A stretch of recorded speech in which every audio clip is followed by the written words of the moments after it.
They do choose to keep going and not follow the path of their own destruction, right? But by giving up their humanity. I mean, do they give up their humanity, or are they just becoming another? Are they just evolving? But the series as a whole and the things she's playing with, even in this book alone, do cause you to think. And even having this conversation with you, like really thinking about the idea of colonization and how overwhelming that is, and how all consuming it is, I hadn't really thought of, and a few other things that you brought up. Okay, I'm joined today by Lekden from Reading from the Depths, and this is our last discussion of the Octavia Butler series, the Xenogenesis trilogy. We're going to talk about Imago, which is the last book in the series. We've got two other recordings that I'll link in the description below if you want to catch up on those. But we were kind of talking before we started recording, and the trilogy kind of opens with the question of, is humanity doomed to always being violent and destructive despite being intelligent? And there's some aliens that, of course, find humanity in a very sad state after sort of apocalyptic war, and this question is raised. So what do you think, Lekden? Have we reached an answer to that question in this final book here? I'll say, I feel like that the book is suggesting an answer, but it seems like a very boring answer, which is yes. Like the answer just seems, the answer seems very much to say the human contradiction, as the Oankali put it, is that humans have a predilection for hierarchy, but also are intelligent. And that combination, they might be able to evolve out of it eventually, but it'll lead to destruction before it'll lead to them, evolving out of it. Which is why at the end of the second book, the Oankali grant permission to start this Mars colony, but they say all you're doing is extending your own suffering because you won't ever, evolve out of this inherent contradiction. And it feels like in the first two books, you have human characters, and the first book takes place entirely on the ship, but you see human characters who do embody that contradiction, but others that are pushing against it. And similarly, in the second book, when you see all these different resistor camps, you see different types of resistors, some of whom definitely embody those characteristics, but others who are pushing against it and who are promoting a different way of being human. And in this book, you don't really see that. Like all of the humans you see in this book, they seem to fit that mold of just causing their own destruction and caring about nothing but their own destruction. So, and the Oankali kind of posit in the second book that this trait is more inherent in the males than it is in females, and which is why in the second book is told from the point of view of, so the first book, right, is told from Lilith's point of view, who is a human woman. The second book is told from the point of view of Aken, who is one of Lilith's children, and she is her first son that is a construct, so half Oankali, half human, born from a human. And he's the first one because they're worried that he's going to have enough of this human maleness that he will embody these characteristics. So there's like a big, they're always keeping eyes on him. And the third book is when we follow a human-born ooloi, a third gender. Yep. And in that second book, he's traveling around, and you do see this push and pull of hierarchy and intelligence, but it leaves it ambiguous, right? In this book, it feels like every human we meet, and especially the men, are all embodying this like characteristic of self-destruction. The men almost are across the board like thugs and brutes and like rapists. Like that seems to be the default mode for all of the men, And I'm not saying that's not a valid criticism, right? But it just felt like there's more nuance in the first two books because it showed that while this may be a predominant characteristic, there's something about humanity that gives it a possibility to overcome that in some way. And this book kind of shuts that down. It seems to say that there is no possibility for humans on their own to overcome this, that you're doomed without outside intervention. And the outside intervention we get is like, I don't know, this non-consensual outside intervention. It's very paternalistic, where like we know what's better for you, therefore we will fix it, and you don't have any choice in the matter. So I think it does give us an answer. It's just an unsatisfying answer, and not unsatisfying because, like from my point of view, I think we were talking a little bit before. Of the three books, this was my least. I liked this the least of the three. I think her writing was spectacular as usual, and I think her pacing and the plotting, all of that, I really, really enjoyed. And this is the first book written in the first person, which is interesting, that we get this much more intimate experience from the ooloi perspective than we do in the first two books, which are written from a male and female perspective. So all of that I thought was interesting and compelling about the book. But the story, it didn't seem to bring anything new or any new ideas to what was already presented in the first two. And so the reason I was disappointed in it isn't because I think men are inherently better than being brutal rapists, but because I think that there wasn't any like pushback in the story. Like it wasn't narratively satisfying, like it just felt like very one note. So that was what was disappointing. What about you? What do you think? Yeah, overall, I was disappointed with it also. I went into it really excited because I really enjoyed the first two books, and I thought it went to some really interesting places, and I really I was curious to see if we could arrive at what answer we would arrive at for that question. And I don't necessarily disagree with the answer she presents, but I think it was executed I thought it was executed pretty poorly. I just didn't like the narrator. I just didn't like the character. And it's not that you have to like characters and narrators, but it just reached a point where I thought, okay, enough. Like this guy can seduce humans with his pheromones, and he can have this weird chemical sex thing that happens. We get that, and there's even before he's able to do that, there's so much of the book is dedicated to him just wanting to find someone to mate with, and I just found that really surprisingly uninteresting. Something that could have, I don't know how she would have done it differently, but it just wasn't that interesting. And I found that the first person point of view was probably the thing that actually hurt the book the most, I think, because it's such a big story, and it's such an expansive story with so many stakeholders in it. I think that was the strength of the first two books, was that it explored a pretty wide range of angles without losing its focus. Whereas this time it was just too focused. It was too much of like an experiential kind of story. I see. Rather than telling this sort of like larger narrative. So, and plus there's just like so much non-consensual, I don't know, sex. I mean, I guess it is sex, but it's like, well, it's just domination. What is going on? I don't know what she's trying to like tell us. Like what is going on with all this? Well, I appreciated the first person point of view. I think when a story is written well, giving that like intimate of an experience is interesting. Also because when you're using a first person perspective, then you have an inherent unreliability to the narrator or to the narration, because you only get what they perceive things as. So you don't have this omniscient voice explaining things. You get their perception of things. So I didn't mind that, except that, again, like I don't think it went anywhere interesting. And then I ask, why are we going to put us in the mind of this ooloi? This is the person that we're spending this time with. And as you said, like he uses the word hunger. He hungers for mating. Like, and it's a physiological need for him, and it results in repeated non-consensual domination of others, including he ends up mating, right? His pairing is with a brother and sister pair, and they become his like husband and wife in their trio. And I don't think there's anything wrong with promoting incest conceptually, you know what I mean? Like as a speculative fiction book, like that's not the problem that there's incest. The problem is that they didn't want it beforehand. Do you know what I mean? Like the issue is it's not consensual. It wasn't that they were like hot for each other and he joined in. It was like, no, we're brother and sister, and he's like, and now you're a couple. You know what I mean? Like that. Exactly. It wasn't the incest. It was just like they didn't want that, and he did, and therefore it's what happened. Or, excuse me, not he. It did, right? Because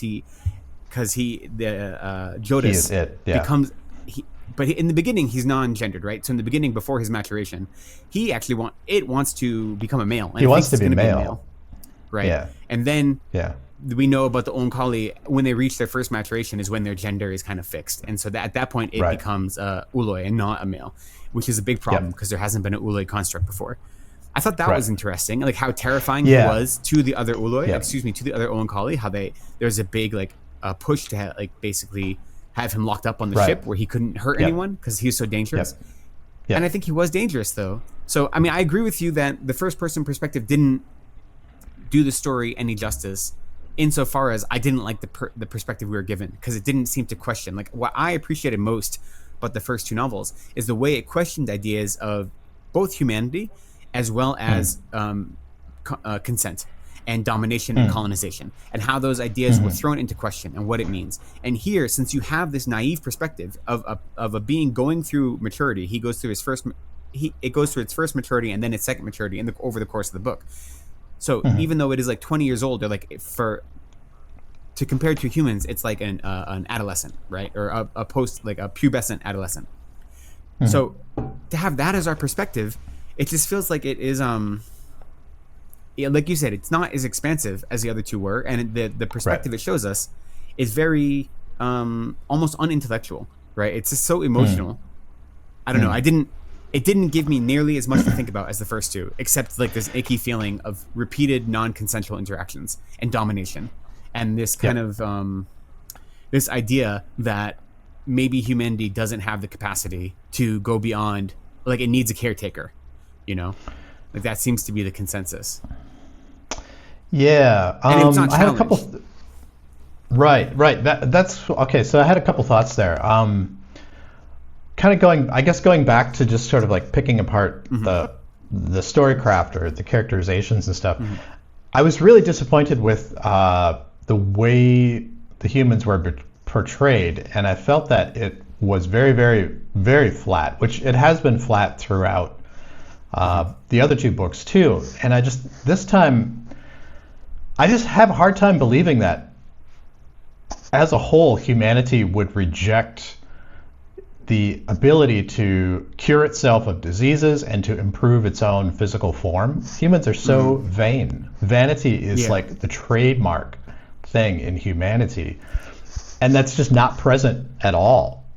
I guess one argument you can make for this book is that the Mars colony that was the ending of the last book has already been started, right? This book takes about 20 years. Takes place about 20 years after the last book. So a number of humans have already traveled off planet to this colony they're making on Mars. So a generous reading would be all of the more interesting humans that we want to spend time with are on Mars. Like that could be the reason all the humans we meet are awful kind of consistently. So that would be like a generous reading.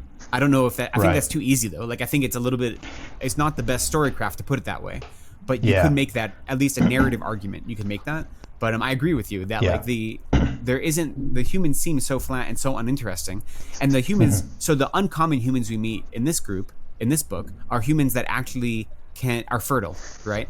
So that's the big thing. Is that the Oankali made the humans infertile. So if they don't basically join with the Oankali, then they will never be able to have their own children, which was a big part of the second book and why they're kidnapping Oankali children, because they want, they have this belief. And so there is one community like up in the mountains, I think of Peru, I think is where we maybe are led to believe this is, who it seems like are fertile and are having children. But there are very few, it's a very small community. And so there's like rampant incest and control of women's bodies in order to make sure they keep breeding, which I guess is understandable. And they also have this really awful, like cancerous, I don't know if it's some sort of tumor growth on their skin, right? So they have this like fibro something. Yeah, fibro. I don't remember. They did name it, you're right, but it's like a disfiguring ailment that also causes them to die young. And so those are the only interesting humans we meet. And so I don't know. I agree with you. It's just weird that they're so committed to the past that they'd much rather have this community of like forced labor and incest with these horrible disfigurements than any sort of change. Though I will say the change that they're offered isn't like an evolution of humanity. It is you get to be absorbed into Oankali. Right? It's not really like an evolution of humans. The whole thing is about this hybrid, right? Between humans and Oankali, and the transfer of genes and the trade of genes, as they call it. But that is kind of shorthand to say we're going to consume you and absorb you. Like what is going to be left is not going to be noticeably human. It's going to be Oankali with a twist, really, if we're being honest. So it's understandable, like that resentment, and the wish to resist is understandable. But it just doesn't feel like it's explored in an interesting way here. Like that is what really gets to me, is that the first two books are so they give you a lot more to think on because they just present more than one side, and this doesn't seem to present more than one side, so it's not as engaging in that way.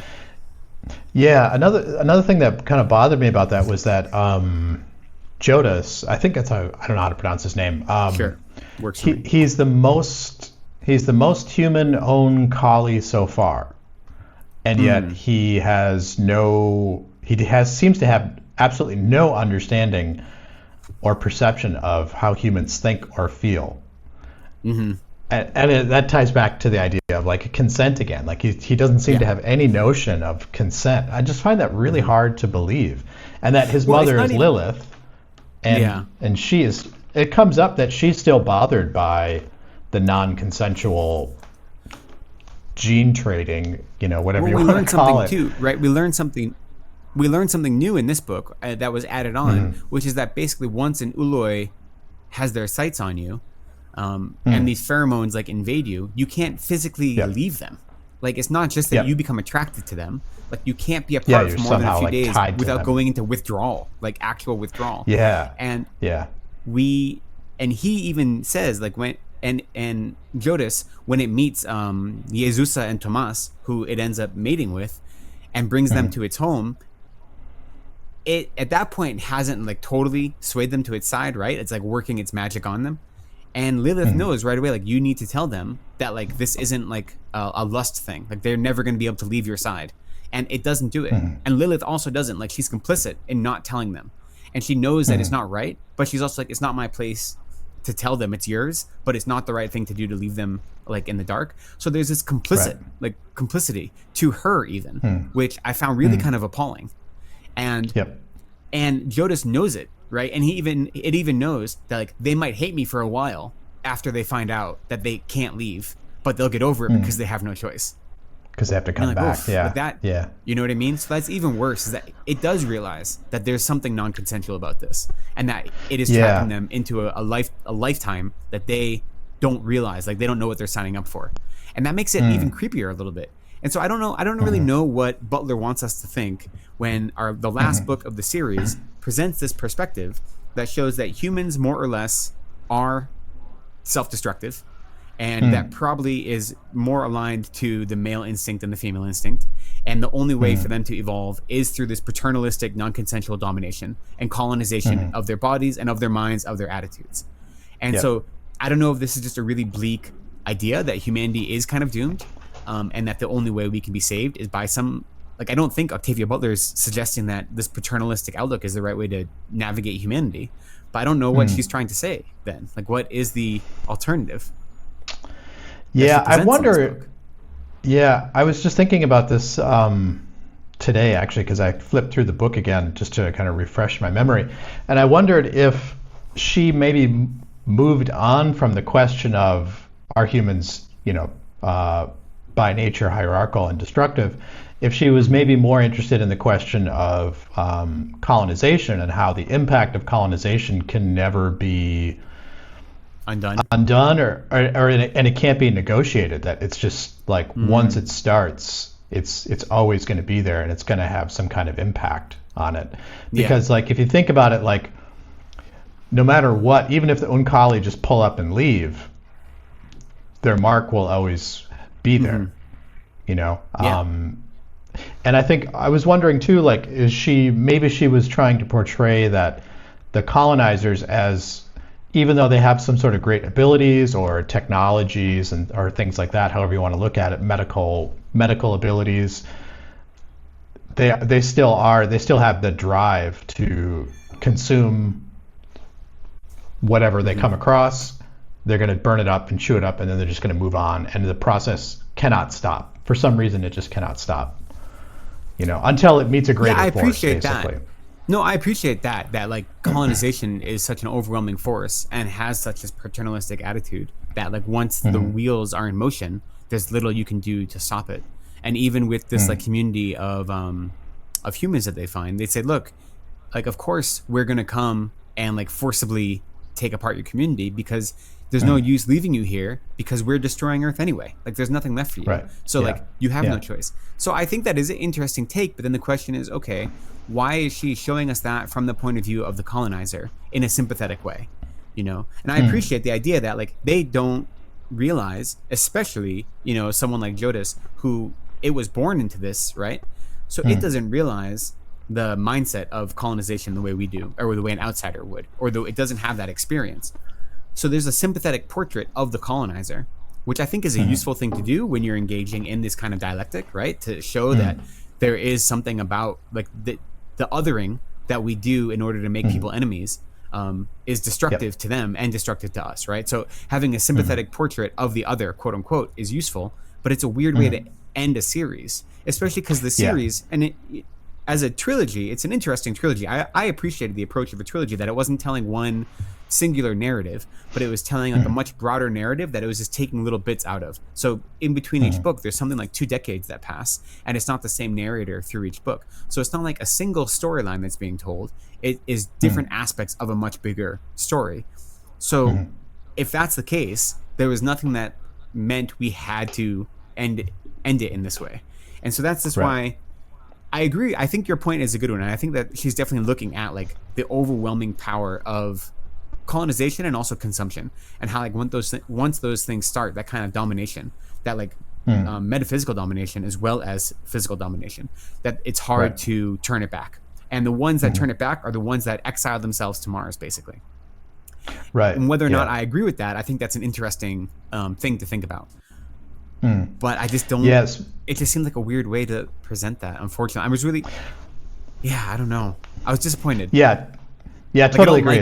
I don't like being critical of it because I really enjoy the other 2 books, and I almost feel like if this book, the story of this book was in the second book. Do you know what I mean? If like this level of intimacy with the colonizer and like this kind of message that was told in this book was in the second book, then we ended on the third book. That would make more of a like a narrative arc sense for me, and then maybe I wouldn't like ruffle my feathers so much. I don't know. I'm not quite sure if it's just the sequencing that gets me down. I had a thought there. I was really curious, like what was happening with the Mars thing, and that is just basically almost completely unaddressed. There's just a few lines where they talk about like I think it's Jodahs or Nikanj says like to a human, like you could go to Mars, but it's going to be, so much more difficult than anything you could imagine. It's still not ready yet. I was curious, like at one point, I kept trying to think like really helpful there. They said to one human, they're like, "Oh, if you went there, you'd be good for them," and you're like, "Okay, yeah." But that's it. You're like, "Okay." But, like okay, so like what's going on there? Yeah, and so I was like. So I kept trying to think, like, why did she choose not to pursue that thread of the story? And I just like I couldn't really come up with a good answer, other than she wanted to, try and tell us something else, that maybe she had kind of exhausted the themes of the first 2 books. But then it raised the issue: so what is the theme of this book? Is it that?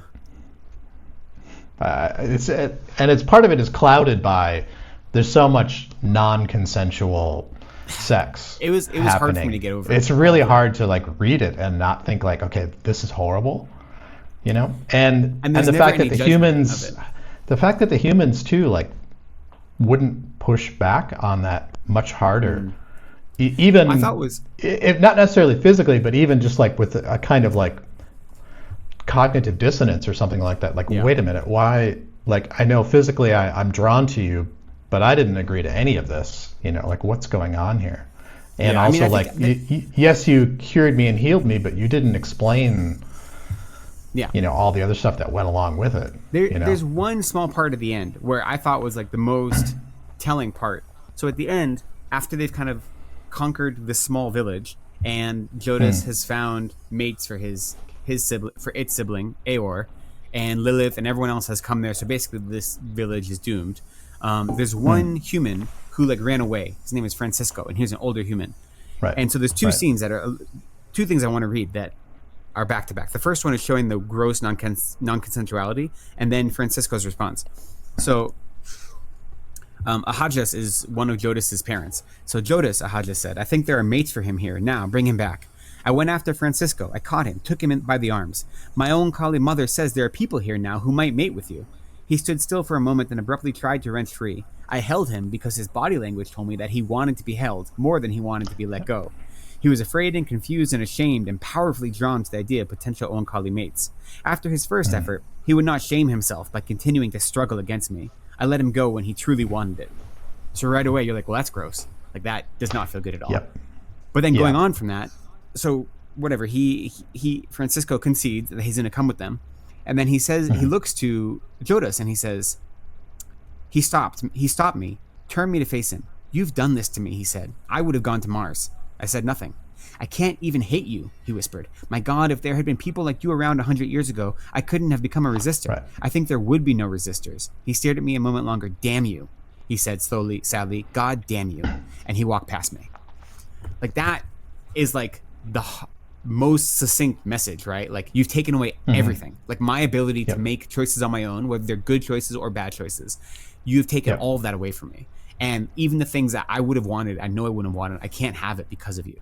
And so that is like really moving. But that's like the only place we get that. And it doesn't change our main character's perspective at all. He's just like, oh well, I'm sorry. You know? So, but that I thought was really compelling, but it's just not a lot of it there. Yeah, that kind of leads back to like what I was saying, where it's just so puzzling that this character who has a human mother and is I want to say more human than Oankali, which I guess is not true, but is like half human, and has such a great affinity for his human parents of Thomas and Lilith, and yet somehow he's just completely unable to read the room, so to speak. You know, where it's just it's like, strange. what? You know, it's like, and I kind of felt like I think it's maybe the last 20 pages of the book where suddenly you feel like, okay, we're kind of back to the kind of storytelling that we had in the first two books. And I just wondered, like, we get more why characters. couldn't we have, why couldn't we have had more of that instead of this like this sort of weird, pervy, creepy journey, you know, that he's going on. It's very strange. I think that's what's hardest for me is that I know Octavia Butler, you know, I know her politics. And I know that like her perspective isn't like promoting this weird, creepy, pervy thing, which is like my first instinct reading this. And I like the fact that, especially in the first two books, she isn't looking to make you feel comfortable, right? She wants to get under your skin. She wants you to question these ideas, and your sense of morality and your sense of humanity and your sense of otherizing. Like those are all things she wants you to be reflective about. I mean, I think reading it, that's my perspective.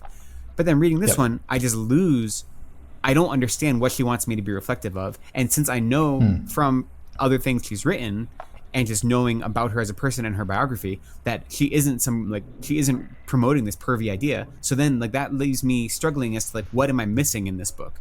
You know? And like, is it just poorly written, or did she run out of ideas, or is there something here that I'm just not getting? And I appreciate the idea that you mentioned, like that it really is a look at like the damnation of colonization and of conquest. So I suppose that's one thing to take out of it. It really did, for me, being in the mind of this person who has such needs and hunger to constantly mate and doesn't seem to care about consent, especially because it's an ends justify the means situation where they'll consent eventually. So therefore it doesn't matter. Putting me in that perspective as that character did force me to look at myself and about the way I might abuse my position and my authority with others, right? So it does cause like some reflection in that way. Like, what am I taking without people's consent, without meaning to, but with me thinking this is a natural need, and therefore I'm going to engage in this natural need. And by doing that, I might be harming others, but not realizing it. So it did force me to have some reflection about that, which I really appreciate, just as a piece of art, like forcing you to look at yourself in that way. But then as a narrative, it just wasn't satisfying. You know, like that's where it comes down to, is that like I just felt like it needed something else. I don't know. There's something left unsatisfying in the end. I don't mind ambiguity, but there needs to be something else. And going on what you said, one thing that you mentioned in one of our last videos, and you mentioned it briefly here, this obsession with mating, I think, shows a really short-sighted perspective from Octavia Butler. And it's unfortunate because I think she could have gone a lot of different directions that would have been more interesting. And we talked about how there weren't any queer characters. And if you accept that this weird little menage a trois situation is inherently queer, and this third gender is inherently queer, you accept that, but there's no same-sex attraction between any of the characters. And that is a little strange. And you could posit maybe she's writing this and she's already going so far out on a limb that she like is hedging her bets in other areas. I don't really think that's the case, but you can make that argument. But then there's also just no characters that want to remain childless, and like they feel the need. There's this constant need to be mating, and mating for the purpose of creating new generations, not just for the purpose of pleasure, right? And I mean, one of the uncommon characteristics of humans among all lives on Earth is that they engage in sexual activity for pleasure alone. And there's only like a handful of other species that do that. And that isn't the point here. There's such an obsession with like creating new generations and mating. Constant. It's not like pleasure, it's mating. And it just seems like it was short-sighted, because there are so many places you can go with intentionally childless families or intentionally childless individuals, or people that were aromantic, or people that, you know what I mean? I guess there wasn't as much of a focus on asexuals and aromantics in the 1980s, but like they existed. That way of being in the world wasn't unknown to feminist scholars. Right. So it just feels like a lost opportunity across this trilogy that you don't have any of these characters, you know? Yeah. That's the problem I've had with each of these books, is just that humanity is not portrayed with any kind of variety that is realistic, you know? I thought there were so many opportunities there, like you said, that kind of get lost. Maybe part of that is the choice to write these shorter books. You know, I think short, if she had gone into trying to delve a little bit deeper into the kind of human society and that kind of stuff, you know, I think the books probably would have doubled in size. You know, which again is another, like, it's a strange choice. And as we were talking about earlier, I don't really read many trilogies, and I struggle to think of like the last trilogy I've actually completed. Normally these kinds of books are 500 or 600 pages or even bigger, and normally it's either 3 or 5 or 6 or 9, you know. So do you read a lot of trilogies? I do read. I mean, you see in the speculative fiction space, so fantasy and sci-fi, you do see a lot of trilogies and more, and I've been reading quite a few. And there are a couple of different ways to go about trilogies. There are some that feel like accidental trilogies, where the first book is entirely self-contained, and then it got really popular. So the next 2 books seem to be like, oh, here's 2 more books. And this often in that case, the middle one is a little boring because it's really just setting up the 3rd book. So sometimes you see that. And then you can see ones that are very clearly planned out as a trilogy. And when they're done well, like for instance, I just read Robin Hobbs. Robin Hobbs has a 15-book series. It's fantasy series, and 16-book series, but it's split up into trilogies. So there's 4 trilogies and a quadrilogy make up this whole like cycle. And so the first trilogy is called the Farseer trilogy, and it's a very pretty typical fantasy series. And those books follow the same character over different decades of his life. Where the second set of trilogies, and again in the second trilogy, it's called the Live Ship Traders trilogy. Every book is 900 plus pages, as you were saying. They're quite hefty books. And I haven't finished the 3rd one yet. But those books, each one feels like it has its own arc, but then it ends without finishing the story, and you have to go through all books to finish the story. So it's one large story told over these 2,700 pages with smaller story arcs built in, so that it feels like there's some satisfaction with each one. And I think that is more common in fantasy trilogies, is that you have one big story being told over across 3 or more books, but then within each book, if it's well written, you feel a narrative arc, like an ebb and a flow within each book, so it's satisfying, but there is a bigger story being told, so there's still things left unanswered. And then sometimes you get trilogies like this. Like, this isn't uncommon. Like Adrian Tchaikovsky's newest trilogy, or newest series, called the Tyrant Philosopher series, every book is set in the same world, but a different part of the world. And some characters may overlap between the books, but really the trilogy is looking at the world as a whole. So the books don't have a single narrative flow. So it's not uncommon. So, you know, she is in a tradition of, her trilogy is about the world that exists, not about a single character in that world. So I didn't find that uncommon, and I appreciated it because it gives you a much bigger scope than if you're only following one person. So I thought it was an interesting way to go about the trilogy. Again, I just think ending it on this one was weird. If this one was in the middle, just thematically, then it would have maybe had more impact for me. And I suppose we could have read it in the middle. It was our choice to read it at the end, though narratively it does need to come at the end with the Mars colony situation. But I guess kind of what I was getting at. I guess you don't read a lot of your speculative fiction consumption is quite less than mine, I believe. It's something I want to read more of. I like that. What attracted to me to these was that they were shorter. They weren't, the colossal big chunk books.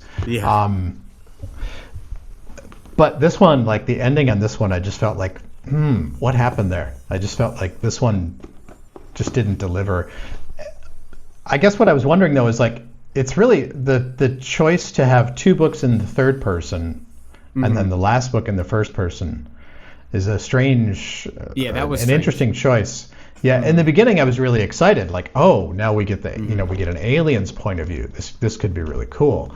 And then it just, to me, it ended up just kind of being really disappointing. So yeah, I agree. I agree. I wish I didn't agree. And so then the question for me, reading this, so what I try to do is, again, whenever I read, I try to find something meaningful in any book I read. So I enjoyed the experience of reading it. I enjoyed the writing itself, I think more than you did. While it was weird to have the last book in first person, I did enjoy what the first person brought to the story, even if it was a strange decision to do the last book that way and not the other ones. So I appreciate what that brought into the story. And so there are things I can take from this. But then I also wonder, like, how does my opinion of the trilogy as a whole change due to this book? And does my perspective of the first two books change in any way? Because even in reading those first two books, we were always like hoping for a little bit more, right? I think both of us were like, there's like, she's touching so many things that we just wanted her to grab onto something's like have a full throat exclamation of something. And we kept thinking maybe that's coming and everything will tie together.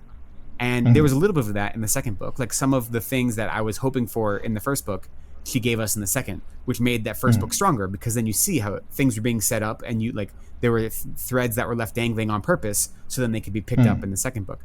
But then that didn't happen in this last book. So then I wonder if I reassess those first two books, was my experience of them changing because of this? And I hope not. Like, I still really enjoyed those books, but it's hard to look at the trilogy as a whole and be like, but it kind of like, it wet the bed at the end a little bit.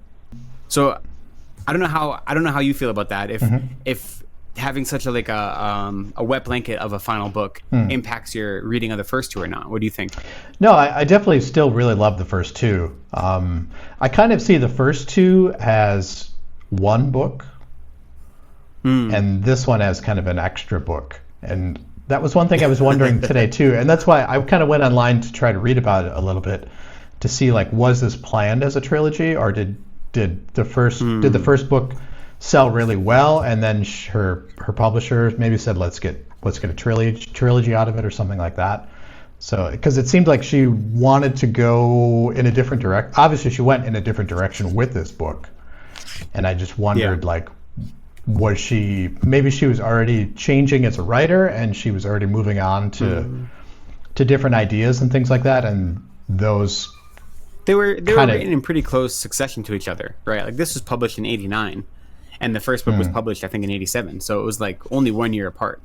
So you'd think that. Yeah, could be. I guess it depends when she wrote them, because sometimes people write books. That's true. Years and before, and then publish them later. Yeah, that's what I was trying to find. Like, maybe she had written those first two quite a few years before. Yeah. Did you through reading this book, regardless of our opinions of it, did you figure out the meaning of the title? Because I still have no clue what the title means, and I feel like maybe I'm just really dumb and dense. But like, what the first two, the title makes sense, right? Like Dawn, the beginning of a new age, adulthood rights, going through puberty, as the main character is, and coming, like, humans and Oankali coming into their own, right? Like developing something new. But Imago, I don't get it. I'm sorry. It's a Latin word. Excuse me. It's a Latin word used to describe, I think, insects that go through physical metamorphosis. Like caterpillars that turn into butterflies. Really? Yeah. Yep. I am an English teacher. That's interesting. Yeah. That is I think it's a Latin word. Yeah, it's a Latin word. Yep. I had to look it up. I did not know. Latin. I did not know. I had to look it up. So, but I remember, like, so occasionally there's like, sometimes people use it as like song titles or album titles and that kind of stuff. So yeah, it feels like that kind of thing. So if her, like, final book is talking about transformation, right? If you have, like, birth, coming into your own, and then transformation, if that's what's essentially happening, that is like, I don't know. That's just, I guess that makes sense given the story. Yeah. So it's useful to know that. Yeah. There's nothing in the book that would tell you that if you didn't know it, except that she is really suggesting a transformation of the human race. Yeah. I mean, as much as we're down on this novel. and her kind of flat depiction of humans in it, I don't think, again, like this going back to the first two novels, I don't think she's fundamentally wrong. That insofar as, our insistence on hierarchy mixed with our ability to intellectualize anything away is like a dangerous combination of traits. Yep. And I hope it's not going to doom the human race. And I hope that our intellect and our emotional intellect, which is something that Oankali don't really have, but I hope our intellect and emotional intellect will work together to allow us to overcome obstacles that we have created for ourselves, as well as like more natural obstacles. Yeah. So I have that optimism, but I appreciate that perspective that like it is an interesting thing to think about. Like, have we doomed ourselves? And I don't think this story adds much to the conversation, but it still is an active and interesting question.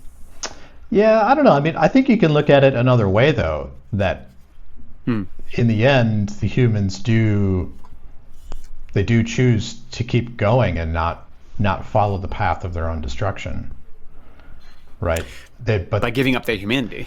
I mean, do they give up their humanity, or are they just are they just evolving? Yeah, I don't. What do you think? I mean, I think that the humans on Mars are evolving, right? Insofar as they were granted long life, they were healed of numerous diseases. You know what I mean? Like, they had their genes modified in such a way as that they live like an evolved type of human, insofar as physiological advances that 21st century humans don't have. So in that way, they are like evolved humans. But like the humans that are left on Earth, what's going to happen at the end of all this trading is what is going to be left of humanity? Like, once they fully become constructs and there's only generations of constructs left. Yeah. Like what is left of, like, what part of humanity are they keeping? Like, the whole thing is, right, trading. What's the one thing that Oankali took from humans that was like really groundbreaking and revelatory for them was cancer. Like the ability, like understanding how cancer can then cause them to grow new limbs and to repair their bodies was like a genetic thing that they absorbed that was really beneficial for them. But other than that, the rest of humanity, there's like, oh, you're not as evolved as us. So what is going to be left of humanity when they evolve? Because is this evolution or is it consumption? Right. Or just being consumed. I don't know, but I guess what I'm thinking of, though, is like that mountain village. I forget if it had a name. They eventually do kind of come over. I don't know if that's the right. They do change their thinking, and they realize that, okay, yeah, we do need to join, and we need to become a part of this new hybrid town that that's going to be started, and eventually the seed is planted. Yeah. So. I don't know. I mean, but isn't that like by nature humans come from something else? And so maybe she's posing the question that at some point humans will have to change and maybe unrecognizable to humans of 100 or 200 years ago, and yeah, maybe what we're holding on to too tightly. What we're holding on to, we hold on too tightly, and it holds us back. And that's what holds us from back. Important change. Yeah, and that's possible. And that's that's kind of a common theme in science fiction, is that somehow human society splits. One clings to tradition and is kind of living in the dark ages, whereas the others somehow evolve technologically or socially or mentally, and they move forward. Something like that. So it's a bit of a stretch. Partially because, as we keep saying, it is clouded by so much just creepy stuff in here. So yeah. Well, it does also show, going on that same idea, that we do, I mean, as humans, we have a tendency to cling to the things that make us feel comfort, right? We seek out comfort, or how we define comfort. And we often, one of the big problems is the things we look at as being sources of comfort are actually, in the end, going to be sources of suffering or discomfort. We just don't really realize that. And by clinging to it too tightly, we're inviting more suffering for ourselves in some ways, right? And we believe that external things are going to bring us happiness. External money, external goods, food, nice things are going to be our source of happiness. So we cling to those along with our old traditions. And when there is any agent of change, we're really hesitant to let go of those things. And I think, to be generous then with your reading, you could say, like, sometimes the agents of change that are coming are going to look not just unlike you, but anathema to what you believe, right? So maybe these agents of change are going to not just be like different, but like actually feel like they are antithetical to your beliefs, and yet you're clinging on to the old way of things is still going to cause you to cease to exist. And so sometimes that clinging can cause a closed-mindedness that needs to be broken if you hope to continue to mate and have babies, apparently, because that is the goal of everything. But I say that last bit cheeky, it was a little bit being a little cheeky, but so that is an interesting take, though, that like, what do we cling to? What traditions do we hold on to? What do we give import to? And does that, sometimes the things we need to embrace can be hard to embrace, right? Like sometimes change is always hard in general. Like change is a hard thing to, especially those of us who are like in middle age right now realize that like sometimes you need to change things and it's a hard thing to do, right? Because you're so set in your ways. So change in general is hard. And so when that change looks so antithetical to what you're used to, it's an even bigger obstacle. And so sometimes you have to overcome that. So that is an interesting reading, actually.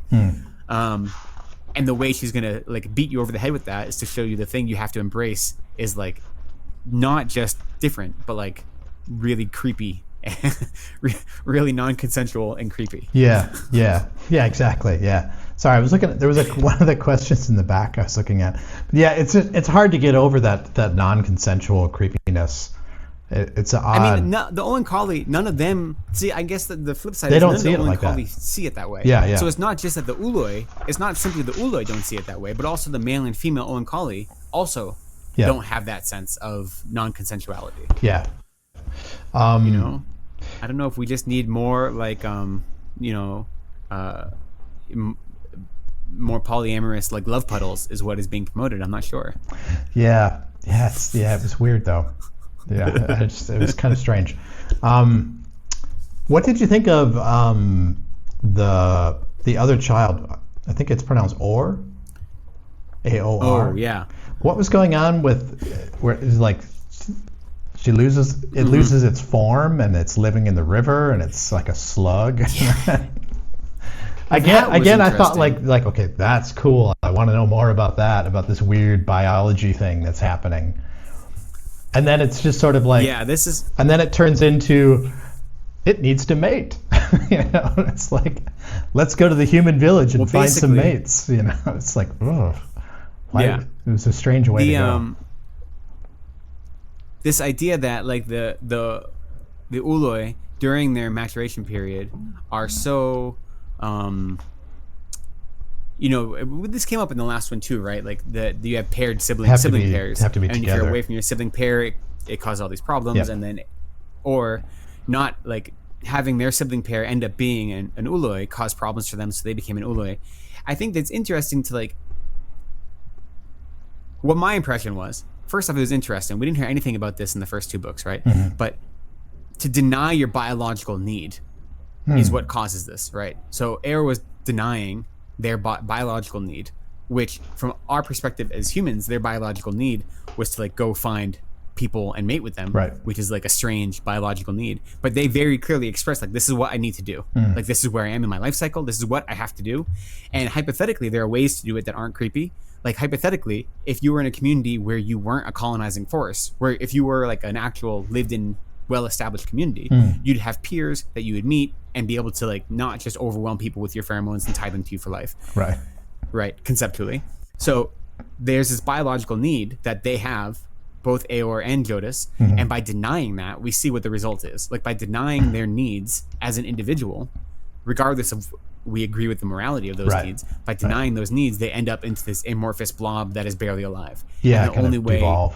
I mean, to be fair, like it wasn't that they needed to mate to be fixed. They needed, like the ooloi needed the power of whatever, like the magical power of mating that he could get from the human, that it could get from the humans to make them back into a bipedal form. And then they needed to mate so it didn't happen again. But I appreciate, I mean, it was interesting. I think it kind of wanted to soften you in the idea that when Jodahs kept saying like, this is a hunger, like I can't, it's not just I want this, like I need this. And it doesn't really matter if they don't need it because like my need is literally a biological imperative. And so by showing what happened to Or as a result of not following that biological imperative, it felt like Butler was like softening like the non-consensuality to show like they really don't have a choice. Like, they really do need something and they don't have the opportunity to get it in a less creepy kind of way. That was my take on it. But I did appreciate it. I thought it was interesting, and it talks about like your biological necessities. But obviously, as a monk who has chosen to live a celibate life, the idea of like not giving into your biological necessities causing you to be like a withering blob and like cease to exist, it's something I hope that isn't true. Yeah. But maybe that's because humans have such a highly intellectualized existence, whereas That's true. The Oankali just don't think about it. It just happens, right? So, yeah, that's interesting. No, and that's a good thing. I didn't think of that as like a device to soften or even explain the non-consensual aspect of it. I hadn't even considered that. That's quite interesting. So. Well, I just kind of, I wondered why it was introduced in this book. And to be fair, I think this book seemed to introduce a whole lot of new ideas. And I wonder if once Octavia Butler decided to put us in the mindset of an ooloi, then all of a sudden it became like a need to explain things in a different way. Right. You know what I mean? Right. Because we needed to have more insider knowledge. And so like the pheromone thing, we didn't really know about that before. That we knew the ooloi were really special, and they're the ones that can do the genetic manipulation. And we knew that. And we knew that the ooloi have like these memories, right? Because in the second book, Aiken, whatever he would experience, he would save a memory of it to bring back to Nikanj to give him, right? Because the oolois save these memories. So we knew that. And so then the idea of them having this like seed in their second heart that they'd plant as a ship, I thought that was interesting. But so that was like a natural development from what we already knew about them. But this pheromones and the fact that once you're mated for life at a biological level, not an emotional level, and their ability to do that, and not just ability, but their need to mate, like that was all introduced in this book. I feel like it wasn't, you know what I mean? You could argue it was foregrounded, and there's even something in this book that like Lilith, when she first met Nikanj, like she didn't realize it, but it was Nikanj's pheromones working on her. Like they mentioned that a little bit, but you didn't mention that in Dawn. You know what I mean? Right. That's like it seems like it's looking backwards and being like, oh, by the way, by the way, this is what happened. So that's fine. Like I don't mind that. Like as a, I don't mind that happens when you're writing and you think of something new, so you like fit it in. But that's why I went there. That's why my first instinct was like, by showing us like what can happen if you don't give in to your needs, like this is the consequence. But also is interesting thinking of Imago though, right? The idea of transformation. Like the humans need to evolve and transform because, arguably they started World War III, they started a nuclear apocalypse before the Oankali came. They did destroy the world. Like there wouldn't be humans if it wasn't for Oankali intervention, right? Because everyone would have died. So there is that, like that is a valid truth. And so they do need to transform somehow in order to continue living on this earth. So their transformation into something more Oankali is one aspect of this metamorphic transformation. But then the Oankali themselves, when they aren't able to fulfill their needs, whatever those needs may be, they devolve. Right. They just kind of fall apart.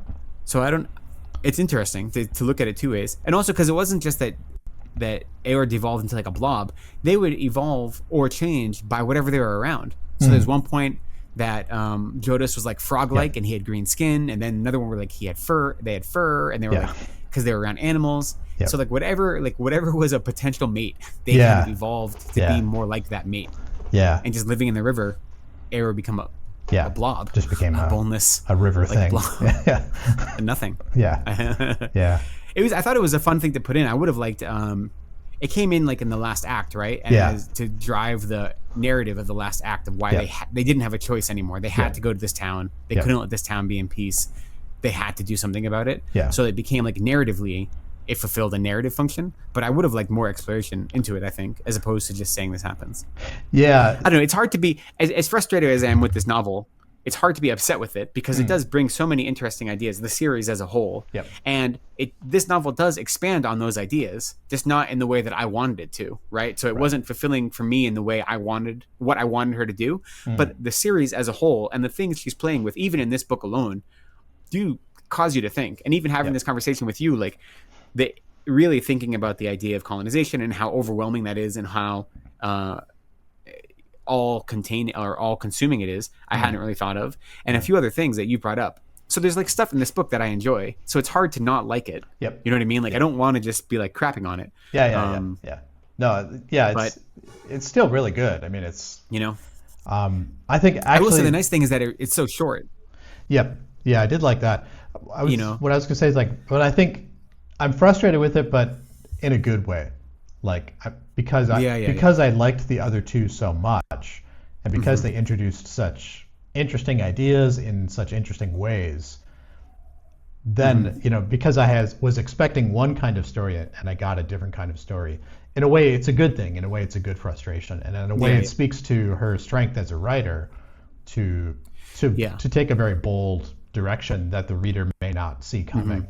So overall, it's good, and overall, I really like the trilogy.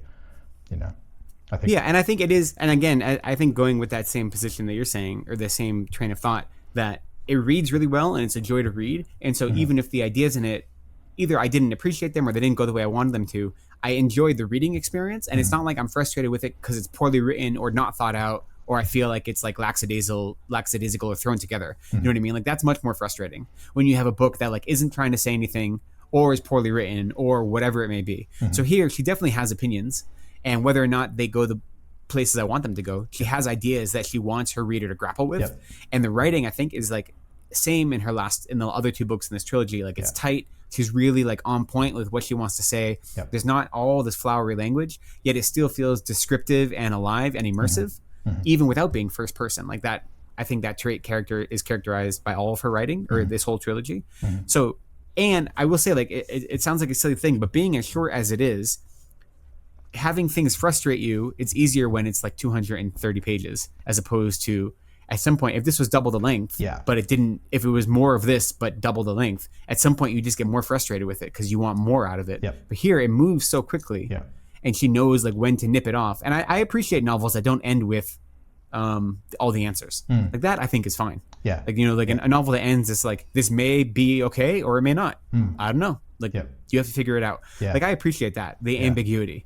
So that definitely is in the favor of the book, that even though I was like frustrated by it, I enjoyed reading it, which I can't say for all the books I read. Definitely. I'm right there with you. So, I think maybe this is a good place to end it. I guess we can agree that as a whole, really strong trilogy. Octavia Butler, fantastic writer. This is the first books I've read by her, and I'm definitely, I don't know about you, but I'm definitely going to seek out more. Do you think are you going to find more of her books now? Oh, definitely. I mean, for better or worse, her collection of work is relatively small. There's only maybe a dozen other novels that she has written. So I'm definitely going to seek them out, and I have high hopes for them. And some of them are also weird sci-fi, like really go far out there, and others are more speculative fiction that are like based in alternative humanity and alternative Earths. So I think that it seems to be like a wide array that she's doing, and I'm definitely going to continue to read more of her novels. So 100%. Same here. So you? Oh yeah, definitely. Really interesting writers, some really interesting ideas in these stories, and I'm really curious to read more about her. So I liked too that like she's not writing it for a sci-fi audience. It's definitely a little bit of both. It's like a little bit of literary, a little bit of sci-fi / speculative fiction. So, and I think it's really interesting. It's hard to find good writing like that. So definitely need to read more about her. So I'm really glad that we read this. It's really been me too. Thank you for the suggestion. I think it worked out. I really appreciate it. Yeah, cool. And it was a good thing. It was fun reading this with someone because they have so many ideas to talk about that whether you agree with them or not, like it's just useful to like talk them out, And so I appreciate the opportunity to do this with you. It's been really fun. Yeah, it's been really cool. It's an interesting process to do together. So cool. Okay, well, I think... Okay, great. Well, I think we can leave it there. So thanks for your time, and thanks for joining us. Thank you. Okay.